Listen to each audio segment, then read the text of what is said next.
नमस्कार दोस्तों। एजुकेशन 790 से मैं सुरेश यादव। दोस्तों, आज हम सब देखेंगे निबद्ध काव्य। ये विशेष ध्यान रखिएगा। निबद्ध काव्य ये कई बार पूछ लेता है कि निबद्ध काव्य आखिर है क्या। तो देखिए, हम सब ये जानते हैं कि काव्य के मुख्यतः दो भेद होते हैं। काव्य कितने भेद होते हैं?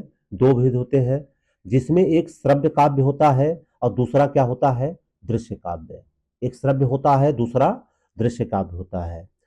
श्रव्य काव्य वह काव्य है जो कानों से सुना जाता है, जो कानों से सुना जाता है।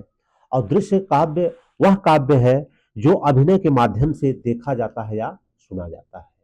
तो दो विशेष हमें ध्यान रखना है कि काव्य के दो दो भेद होते हैं, एक श्रव्य और एक दृश्य। श्रव्य जो श्रवण किया जाए और दृश्य जो देखा जाए। तो जैसे जो देखा जाता है उसमें देखिए नाटक आते हैं। क्या आते हैं? नाटक आते हैं। अब आगे देखिए, श्रव्य काव्य के दो भेद हैं। श्रव्य काव्य कितने भेद हैं? दो भेद हैं। उसमें से एक है प्रबंध काव्य और दूसरा है मुक्तक काव्य। दूसरा कौन सा काव्य है? मुक्तक काव्य। और प्रबंध काव्य के अंतर्गत आपके आते हैं जैसे महाकाव्य, खंड काव्य और आख्यानक गीतिका। तो महाकाव्य के उदाहरण जैसे आपके हो जाएंगे पद्मावत, रामचरितमानस, साकेत, प्रियप्रवास, कामायनी, उर्वशी, लोकायतन। ये सब किसमें आ जाएंगे? महाकाव्य में। खंड काव्य में, जिसमें जीवन के व्यापक चित्रण में किसी एक पक्ष को उभारा जाता है, वहां पे खंड काव्य हो जाता है। जैसे आपका नहुष, सुदामा चरित, पथिक, गंगा अवतरण, हल्दी घाटी आदि हिंदी के कुछ प्रसिद्ध क्या है? ये खंड काव्य है। और एक होता है आख्यानक गीतिका, जो महाकाव्य और खंड काव्य से भिन्न पद्यबद्ध कहानी के नाम को आख्यानक कहा जाता है। इसमें वीरतापूर्ण रचनाओं को दिखाया जाता है। किसको दिखाया जाता है? वीरतापूर्ण। तो ये देखिए, तीन हो जाएंगे प्रबंध काव्य में, महाकाव्य, खंड काव्य और आख्यानक गीतिका। इसके बाद देखिए आपका एक बचा मुक्तक काव्य। मुक्तक काव्य में, मुक्तक काव्य महाकाव्य और खंड काव्य से भिन्न होता है, याद रखिएगा। और इसके भी दो भेद हैं। एक होता है पाठ्य मुक्तक और दूसरा होता है गेय मुक्तक। तो पाठ्य मुक्तक में विषय की प्रधानता रहती है, जैसे कबीर, तुलसी, रहीम आदि की भक्ति भाव, यह पाठ्य मुक्तक में आ जाएगी। और दूसरा होता है गेय मुक्तक। इसमें गीति या प्रगीति काव्य कहते हैं, इसे गीति या प्रगीति काव्य कहते हैं। इसमें भाव की प्रधानता रहती है। लेकिन इनके अलावा भी एक होता है निबद्ध काव्य। कौन सा होता है? निबद्ध काव्य। इसका देख लीजिए, प्रश्न कई बार से बनता है। तो निबद्ध काव्य वह रचना है जिसके अंतर्गत छंद किसी विचार या सूत्र या भावधारा से व्यवस्थित होते हैं।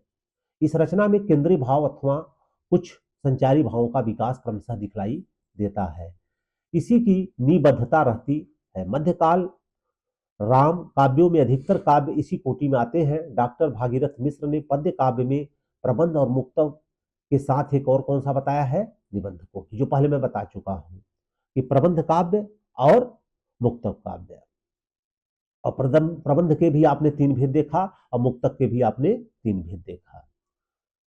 उनके अनुसार हिंदी काव्य के क्षेत्र में निबंध या निबद्ध काव्य का विकास देखने को मिलता है। इन्हें प्रबंध काव्य नहीं कहा जा सकता, क्योंकि इनमें कथानक का विकास महत्व नहीं रखता। ये प्रायः विचारधारा या भावधारा प्रधान होते हैं। विशेष याद रखिएगा, विचारधारा या भावधारा प्रधान होते हैं। ये या तो पत्र के रूप में है या अनेक छंदों में क्रमशः विचार श्रृंखला को प्रकट करने वाले हैं। ऐसे काव्यों की संज्ञा निबंध या निबद्ध काव्य हो सकती है। आगे देखिए, प्रमुख निबंध काव्य को आप देख लीजिए, कई बार प्रश्न में बन जाता है। जैसे सामान्य निबंध काव्य में क्या है? कवितावली, यह तुलसीदास की रचना है। और यह किस भाषा में है? ये ब्रज भाषा में लिखी गई है। विशेष याद रखिएगा, यह किसमें है? ब्रज भाषा में। आगे देखिए, रामावतार, यह गुरु गोविंद सिंह की रचना है जो निबंध काव्य में है। सांप्रदायिक निबंध काव्य में ध्यान मंजरी अग्रदास की है, रामाष्टयाम नाभादास का है। गीति तत्व प्रधान निबंध काव्य में क्या क्या है? गीतावली है। क्या है? गीतावली है। और अग्रदास की पदावली, ये सब इसमें है, निबंध गीति काव्य में है। और गीतावली की भी भाषा क्या है? ब्रज है। ये विशेष याद रखिए, कवितावली की भी भाषा ब्रज है और गीतावली की भी भाषा ब्रज है। आगे देखिए, नाट्य तत्व प्रधान निबंध काव्य, तो हनुमान नाटक, रामायण महानाटक है। अब देखिए, इसमें डॉक्टर भगीरथ मिश्र ने निबंध काव्यों की श्रेणी में प्रसाद, मतलब प्रलय छाया, शेर सिंह ने शस्त्र समर्पण और निराला ने शिवाजी को पत्र, तुलसीदास ने रामलला नहछू, जानकी मंगल, पार्थिव मंगल आदि को माना है। इसमें नाट्य प्रधान निबंध काव्यों में भगीरथ मिश्र ने निबंध काव्यों की श्रेणी में इन सबको माना है। प्रसाद की प्रलय छाया, शेर सिंह के शस्त्र समर्पण, निराला के शिवाजी को पत्र और तुलसीदास की रामलला, नहछू, जानकी मंगल और पार्थिव मंगल आदि को इन्होंने माना है। तो दोस्तों ये देखिए कुछ महत्वपूर्ण प्रश्न थे। क्या थे ये? महत्वपूर्ण प्रश्न थे जो बहुत जरूरी थे, और एक छोटा वीडियो है और ये आपके हर एग्जाम के लिए यह काफी महत्व रखता है। हर एग्जाम के लिए यह काफी महत्व रखता है। तो इसको आप सब जरूर देख लीजिएगा, और अगर वीडियो अच्छा लगा है तो आप इसको लाइक कर दीजिए और दोस्तों में इसको ज़्यादा से ज़्यादा शेयर करिए। और आपकी परीक्षाएं निकट हैं, इसलिए कोई भी वीडियो आप पूरा देखें। बहुत ज़्यादा बड़ा वीडियो नहीं है, जिससे आपको अच्छा ज्ञान प्राप्त हो सके। तो आज के लिए बस इतना ही। जय हिंद, जय भारत।